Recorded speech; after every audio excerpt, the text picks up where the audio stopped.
के पे नहीं ने පාට පපලු මාල බැන්තේ මාල කිරවි පාර පැන්නේ හීන මාවතේ. Hi guys, welcome back to my YouTube channel. ඉතින් ඔන්න මම හුඟ දවසකින් ඔයාලට වීඩියෝ එකක් අරගෙන ආවා.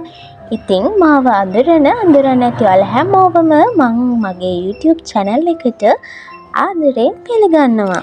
ඔන්න ඉතින් අද මම යන්නේ පන්සලට. ඉතින් අද පොය දවසේ කරන vlog එකක් තමයි මේ.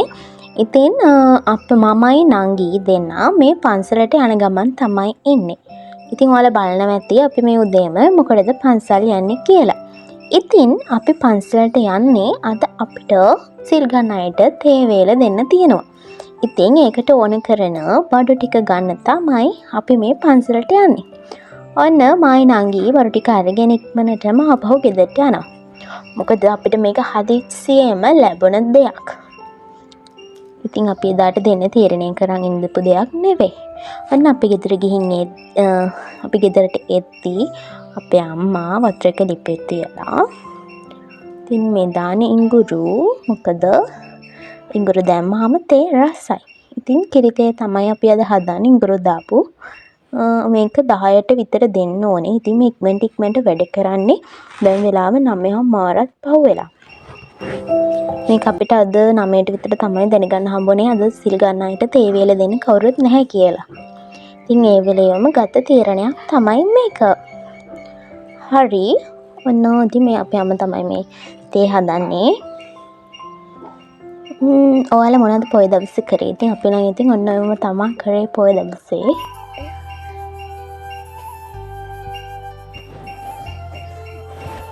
මෙහෙම දේවල් කරද්දී ඔයාලා කැමතිද නැද්ද? ඉතින් මම නම් හරිම කැමතියි. මොකද අනේ මම දෙතකට හිතට අමුතුම සහනයක් දැනෙනවා. අපිත් අනික ලොකු පින්කමක් නෙක්ට ගන්නේ. කෙනෙක්ට ඔය දන්නවද දානමය සිතින් ඔයා කෙනෙක්ට මොනවා හරි දෙනවා නම් ඒක ලොකුම පිනක්. ඊර්ෂ්‍යාව, ක්‍රෝධය, වෛරය ගෙන දෙනවා නම් ඒ දේ දානයක් වෙන්නේ නැහැ. කියන අපි කිසිම ඉච්ඡාවක් නැතුව තමයි දෙන්නේ. ඉතින් මෙන්න මේ වගේ මේ බාස්කට් එකෙන් 3ක් විතර හැදුවා මේ කෙටල් එක පුරවන්න. ඉතින් එකකුයි තව අපේ ගෙදර තිබ්බා ලොකු ෆ්ලාස්ක් එකක්. ඒකටයි අරගෙන ගියේ.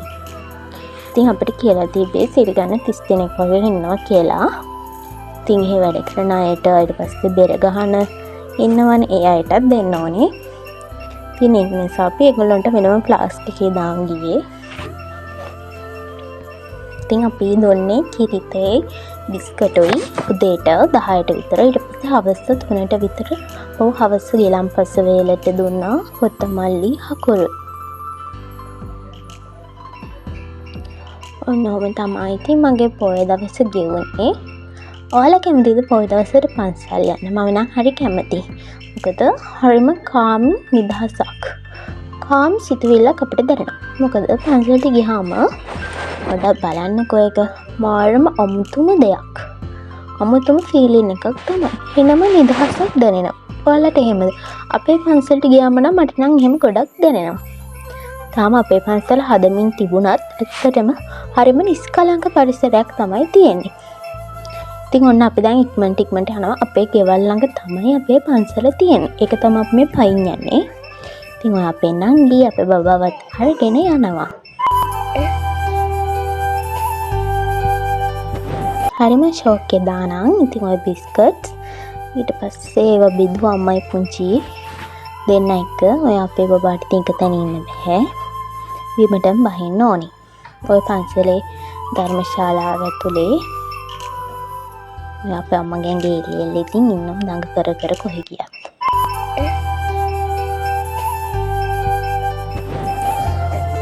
ඔය ඉතින් තමයි පුංචි ඉතින් ආපහු වටයක් යනවා. ඉතින් ඕනයිද අහලා ඊට පස්සේ ඔන්න හවස නම් අම්මා ඉඳියේ නැහැ. අම්මට කඩේට යන්න උනා හදිස්සියෙම අපේ. ඉතින් ඒක නිසා පුංචි මායි නංගිලා දෙන්නයි විතරයි පන්සල් ගියේ හවස. ඉතින් අපි අරන් ගියේ කොත්තමල්ලි හකුරුයි. ඉතින් ආච්චිලා එකත් හරිම ආසාවෙන් බිව්වා. ආච්චිලා විතරක් නෙවෙයි සීයලත් ඉන්නවා. ඒගොල්ලෝ ඉඳි අනිත් පැත්තේ. ඉතින් ඔය අපේ පන්සලේ ධර්මශාලාව පොඩ්ඩක් කැඩිලා තියෙන්නේ. මොකද දවසක් වහිනකොට වහල කඩන් වටුණා. තාම හදාගෙන යන ගම. මේ තියෙන අපේ පන්සල.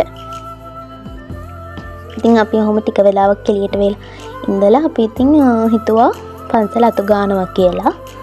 අපි කට්ටිය එකතු වෙලා ඊට පස්සේ පන්සලත් අතු ගෑවා ඉතින්.